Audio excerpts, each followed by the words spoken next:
All right, hey y'all, we're going to go ahead and continue with the integumentary system. This is going to be part 3 of the integumentary system. So today we're going to be looking at how our wounds heal externally, and then we're also going to talk about a couple of skin disorders that you might see or that might occur. Keep in mind that some of these pictures of these disorders are kind of graphic, so just keep that in mind as we are going through this presentation. So we're going to first start by looking at healing of wounds and burns. So how our skin is able to regenerate itself and heal from these different things. So the first thing that is going to occur is inflammation. We've probably all experienced some sort of inflammation throughout our lifetime. This is basically just when our skin becomes very irritated or very warm. It may become swollen. It may have like a red color to it, but basically that is inflammation. And so this is when our blood vessels get bigger, they're going to dilate. And so they're starting that process of healing our different wounds or burns that we might have. So inflammation is going to be the first sign of healing of our skin. So this is going to be like superficial cuts. It's going to be filled in with new epithelial cells. So superficial means on the outside. So if we were to just get a small cut like on the outside of our skin, basically those epithelial cells are just going to regenerate themselves. And this is how it's going to, get rid of those scars, get rid of those cuts. Now, deeper cuts have a little bit of a more complex healing process. So if we were to get cut past just that epidermis or past that first layer of skin, there's a little bit more of a process to heal our dermis or those other layers of skin that it may have cut through. And so we're going to take a look at that. So the first thing that's going to happen is obviously blood is going to escape from our blood vessels, right? We know that our epidermis does not have a blood supply, but our dermis does. And so when we cut into that layer of skin, those blood vessels are going to be cut. And so it's going to cause blood to escape from them. And we're going to see a blood clot start to form. This is the good type of blood clot. We want this to happen because this is going to help prevent us from bleeding out, essentially. So this is where kind of those scars will come from, or scabs, not necessarily scars, but the scabs. That is basically just a clot of blood that is kind of serving as a shield to prevent blood from continuing to just pour out of that cut. So the second thing that's going to happen, which we've already talked about, so that blood clot that's just been formed, it's going to dry and it's going to form the scab. So again, this kind of serves as the plug for that gape or hole that we have just made with that cut. Then the third thing that's going to happen is we have these type of cells that are called fibroblasts.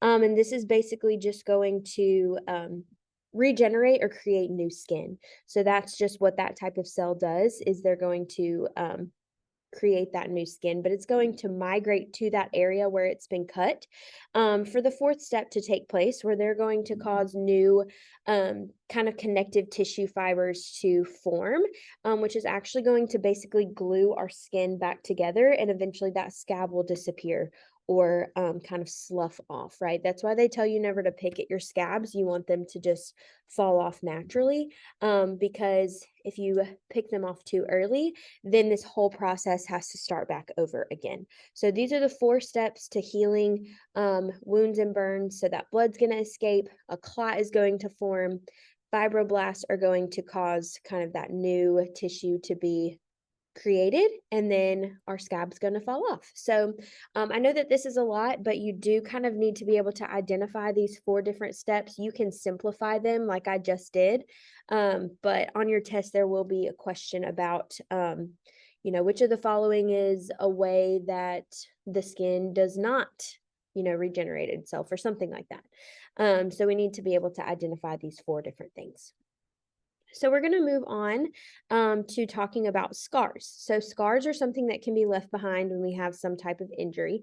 And for the most part, these are pretty permanent, sometimes not, but For the most part, they are. So the first type of scar that we have is a keloid scar.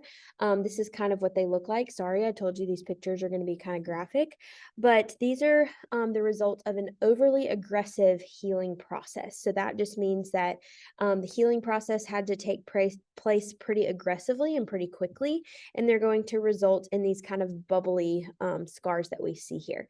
Now, there are some treatments for this type of scar. You can have them surgically removed or kind of burned off, or they can actually be injected with a steroid to help with that inflammation. You'll see that these are very raised from the surface of the skin. And so those steroids can kind of help with that inflammation to help lessen their appearance. But keloid scars, that's our first type of scar that can occur. And again, this is just from an overly aggressive healing process that has taken place. Okay, our next type of scar is a contracture scar. Again, I know graphic. I'm sorry, I know this is hard to look at, but this unfortunately is the result of what can happen when someone is severely burned. So, after that skin kind of heals itself, once it's been severely burned, whether it be from a fire or like some type of third-degree burn, this is going to be the result of that skin trying to heal itself. This can actually impair one's ability to move because of how that healing process had to take place. And this type of scar goes a little bit deeper than just the surface of the skin. This can actually affect your muscles because that burn has occurred so deep within your skin's layers. This is why it can affect your ability to move because it's affecting those muscles, it's affecting those nerves. So, this is a very serious type of scar that would occur again from a burn. You need to kind of make note of that contracture scars are pretty much only caused by burns for the most part. Okay, our next type of scar is hypertrophic scars. You may have one of these or you may see one of these. These are just like raised scars. They're typically red in color, kind of similar to keloid scars, but they don't actually spread throughout the rest of the body. They are kind of just confined to the area of injury. So if you were to have some type of pretty serious cut, or a lot of times we will see these type of scars form after a surgical procedure. So if you've ever had some type of surgery like having your appendix taken out or something like that, normally these type of scars are going to be what is produced from that. So again, these are just kind of raised surfaces. You can actually feel them if you were to run your finger over them. And really the only treatment there is for this is just to inject the individual with some type of steroid medication to help reduce that inflammation. But for the most part, these stay pretty raised, but there is a way to kind of lessen their appearance, and that is with these steroid injections. Okay, acne scars are our next type of scar we're going to look at, which most of us probably know what these are, or familiar with these. So, acne scars are going to be the result of severe acne, or kind of cystic acne, where that acne has formed cysts on our face, or somewhere else on our body. But acne scars, again, they result from the inflammation of these oil glands that has caused the acne to take place. So, acne occurs because of the inflammation of sebaceous glands, which we know are also called our oil glands. And so, the result of this, a lot of times with that kind of overactive acne, can result in these acne scars. You'll see they're kind of indented actually rather than raised. But there's really no way to completely get rid of these, but there are different types of medications or topical treatments that can be given to an individual in order to kind of lessen their appearance. Okay, next we're going to look at some infections. I know this is really gross. I'm sorry. But athlete's foot, I think we've all heard of this before. This is just a fungal infection of the toes. You get this from like not washing your feet or wearing the same pair of socks over and over again without washing them. But really, it's just kind of a nasty fungal infection. And I hope we all get this because I'm going to go ahead and move on because this picture is gross. So, athlete's foot, nasty fungal infection. Boils, we've probably also heard of these. This is just an inflammation of that oil gland that's attached to a hair follicle. So boils can be a type of acne, but they also can just be kind of self-contained on their own as just a boil that can take place. A lot of times they're going to be filled with some type of oil or pus. I know that's gross again, but just part of it. It's part of life. It happens. So these typically will just go away. Sometimes if they're really large, they have to have some type of topical treatment or even some type of oral medication to get rid of them. But it's because of that inflammation. You'll see here, I don't know if you can see my mouse, but here's that hair follicle. Here's one of our sebaceous glands. It has become very inflamed and it has created this kind of boil effect here on the surface of the skin. All right, cold sores is the next thing we're going to talk about. These are going to occur in our oral region or on our mouth or lips. These are also called fever blisters, which is the more common term, I think, for them.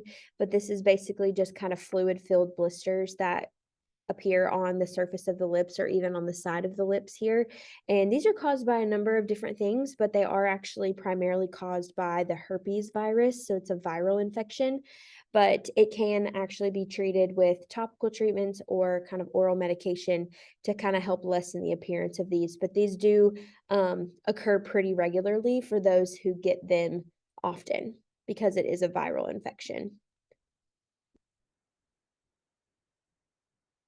All right. A couple more that we're going to look at. So impetigo, this is a disorder on the surface of the skin where kind of a pink blister is going to appear. This is a very mild case down here on this little child's arm. Obviously up here in the corner, this is going to be a very severe case of impetigo. But this is caused by staph infection. So this is this really long word right here. That's just staph.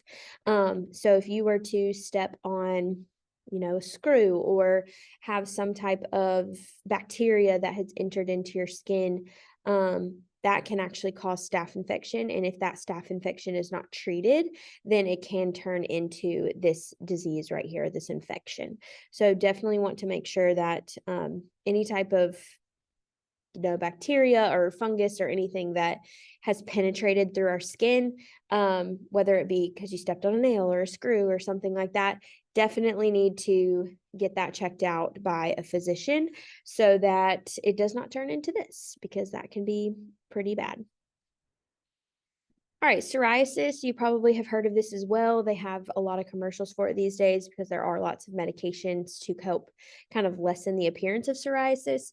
But this is basically just a chronic condition that is going to cause redness, inflammation of the skin. It looks very similar to eczema, which is just dryness of the skin, but it is a little bit on a larger scale.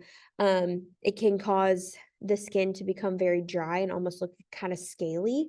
But again, there are some medications that are available now that can help lessen the appearance of psoriasis and can actually help prevent it altogether. So, all right, some other skin disorders that can take place. Jaundice is one where basically it causes the skin to turn into a yellow pigment. This a lot of times happens to younger babies at birth, but it can also occur later in life as well. And this is normally due to some type of liver disorder because your liver is producing an excess amount of bile, which causes this kind of yellow pigment, which we'll talk about what bile is when we get to the digestive system. So we don't really need to worry about that for now. But we do need to know that jaundice causes that yellow skin tone to take place because of this. Okay, bed sores. This is a specific type of ulcer. This is going to occur primarily in people who are on bed rest or bedridden and cannot move. So a lot of times patients who are actually in hospitals who are bedridden or maybe paralyzed and can't move themselves, they will have nurses that will actually come in and have to rotate them or move them every so often because they want to prevent these bed sores. So basically this is just when the body has not been moved for a long period of time. It may be rubbing up against the bed or the sheet or something and causes these sores to take place on the surface of the skin. So that is why it's very important that these bedridden patients be moved regularly to help prevent these bed sores. All right, I believe this is our last slide. So bruises, I think we all know what these are. We probably all have experienced these at some point in our life, but bruises are actually a type of skin disorder, is what we would call them.